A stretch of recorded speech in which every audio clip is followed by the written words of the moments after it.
I received a call the day before my wedding. Miss McPherson, someone has thrashed your venue. I rushed to the hotel in confusion only to meet a woman waving my wedding photo. You home-wrecking skank. You seduced my husband and spent his money on this wedding. The crowd believed her and went wild. Even the hotel manager piled on me. I knew something was fishy when the groom never showed up. You're not his real wife. The crowd turned into a violent mob. In that chaos, I miscarried. At the height of my fury, I texted my secretary, cancel the wedding, and kick Matteo Brando out of my company. How dare he keep a mistress with my fortune? How dare she challenge me? I will destroy them. Chapter I was trying on my bridal dress when the hotel manager called. Miss McPherson, someone's come to wreck your grand wedding venue, he announced, his voice tinged with a hint of glee. You should come here to assess the damage. I was stunned. I had spent half a year of my hard-earned savings on this wedding. Who did these culprits think they were? Tomorrow was supposed to be the day I married my fiancé of 7 years, Matteo Brando. Why was someone sabotaging our wedding now? Furious, I texted Matteo, grabbed my bag, and headed to the hotel. As I approached the entrance, I could hear the hotel manager's ingratiating tone. I didn't know Mrs. Brando could be this beautiful. You are truly a perfect match for Mr. Brando. No wonder she's never seen with the man himself when she's inspecting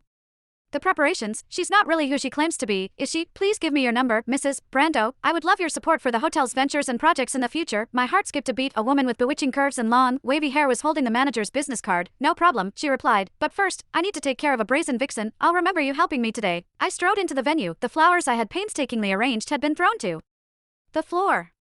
Shattered champagne bottles littered the ground, rotten eggshells and squashed tomatoes were scattered everywhere. My wedding venue had looked so dreamy that afternoon, and now it was a complete battleground. I tried my best to control my rage. Who did this? I snarled. The woman slapped me hard across the face. I did. Tia Liddick, remember me. Time for you to get your just desserts for coming between Matteo and me. I staggered from the force. Tia, the name sounded familiar. Who? Of course.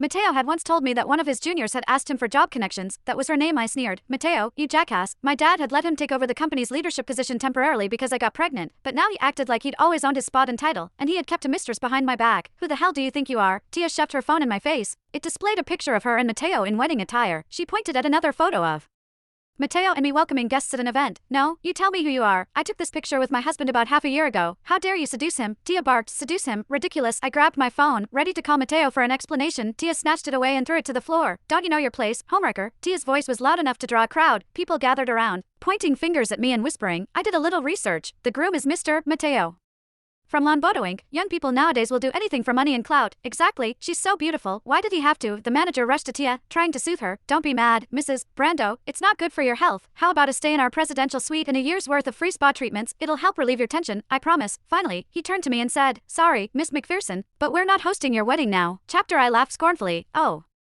Are you gonna pay my liquidated damages? I snapped, surveying the venue's destruction. I glared at Tia. Are you going to compensate $700,000 for this? Tia snickered and suddenly grabbed my hair, pulling me close. Who said anything about compensation? All of that money was my husband's.